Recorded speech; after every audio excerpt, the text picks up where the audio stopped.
बिस्मिल्लाहिर्रहमानिर्रहीम। हज़रत अब्दुल्ला इब्न अब्बास रज़ियल्लाहु ताला अन्हु रिवायत करते हैं कि रसूल अल्लाह सल्लल्लाहु अलैहि वसल्लम की खिदमत में एक सहाबी ने हाजिर होकर अर्ज़ किया, या रसूल अल्लाह सल्लल्लाहु अलैहि वसल्लम, मैं अपने अंदर ऐसा बुरा ख्याल पाता हूँ कि ज़बान से इसके इज़हार की बजाय जल कर कोयला हो जाना मुझको ज़्यादा पसंद है। रसूल अल्लाह सल्लल्लाहु अलैहि वसल्लम ने ये सुनकर फरमाया, अल्लाह का शुक्र अदा करो जिसने इस ख्याल को वसवसे की हद तक रखा। सुनन इब्ने दाऊद। तशरीह, शैतान ने इन सहाबी के अंदर कोई बुरा ख्याल डाल दिया होगा जिससे इनके ईमान की हसियाती कैफियत बेचैन हो गई होगी और वो भागते हुए रसूल अल्लाह सल्लल्लाहु अलैहि वसल्लम की खिदमत में आए। रसूल अल्लाह सल्लल्लाहु अलैहि वसल्लम ने इनको तसल्ली दी कि इससे परेशान होने की ज़रूरत नहीं है।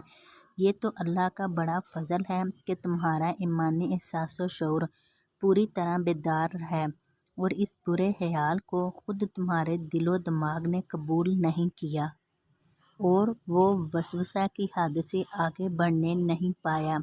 इस तरह के वसवसे पर ना कोई मुआवजा है और ना किसी नुकसान का खदशा। इसको तो अल्लाह ताला ने माफ़ करार दिया है। हज़रत अब्दुल्ला इब्ने मसूद रज़ियल्लाहु ताला अन्हु रावी हैं कि सरकार दो आलम सल्लल्लाहु अलैहि वसल्लम ने इरशाद फरमाया, हकीकत ये है कि हर इंसान पर एक तसर्रुफ़ तो शैतान का हुआ करता है और एक तसर्रुफ़ फरिश्ते का। शैतान का तसर्रुफ़ तो ये है कि वो बुराई पर उभारता है और हक़ को जुटलाता है, और फरिश्ते का तसर्रुफ़ ये है कि वो नेकी पर उभारता है और हक़ की तस्दीक करता।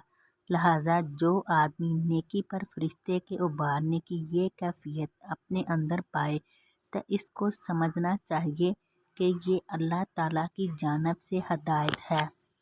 इस पर इसको अल्लाह का शुक्र बजा लाना चाहिए। और जो आदमी दूसरी कैफियत यानी शैतान की वसवसा अंदाज़ी अपने अंदर पाए तो इसको चाहिए कि शैतान मरदूद से अल्लाह की पनाह तलब करे।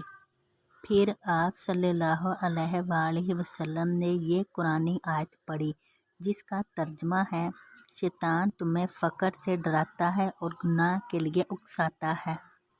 तशरीह, फरिश्ते के उभारने का मतलब तो ये है कि वो नेकी की अहमियत और नेकी पर मिलने वाले अजर व इनाम की कशिश ज़ाहिर करता है और इंसान के एहसास व शऊर में ये बात डालता है कि अल्लाह का सच्चा दीन ही इंसानियत की बका व तरक्की का ज़ामन है। अल्लाह के रसूल जो शरीयत लेकर आए हैं इसी में बनी आदम की दुनियावी और आखिरी नजात पोशीदा है। अगर अपनी फलाह नजात चाहते हो तो बुराई के रास्ते से बचो और नेकी के रास्ते को इख्तियार करो।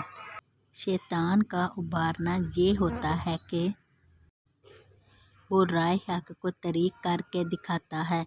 वसवसा अंदाज़ी के ज़रिए दीन की बुनियादी बातों मसलन तौहीद, नबूवत, आखिरत और दूसरे मुतक़दात में तरद्दुद तशकीक पैदा करता है। नेकी को बदनुमा सूरत में और बदी को अच्छी शक्लो सूरत में पेश करता है। इंसानी दिमाग ये बात बिठाने की सही करता है कि अगर इन चीज़ों को इख्तियार करोगे जो नेकी से तबीर की जाती हैं तो परेशानियां उठाओगे, तकलीफ़ें बर्दाश्त करोगे, मसलन तवक्कुल व क़नाअत की ज़िंदगी इख्तियार करोगे और अपने औकात को दुनिया साजी में सर्फ करने की बजाय अल्लाह की इबादत और दीन की खिदमत में लगाओगे तो तुम न माल दौलत हासिल कर पाओगे और न दुनिया की कोई आसाइश और राहत उठा पाओगे, उल्टे फ़िक्र व मोहताजगी में मुब्तला हो जाओगे।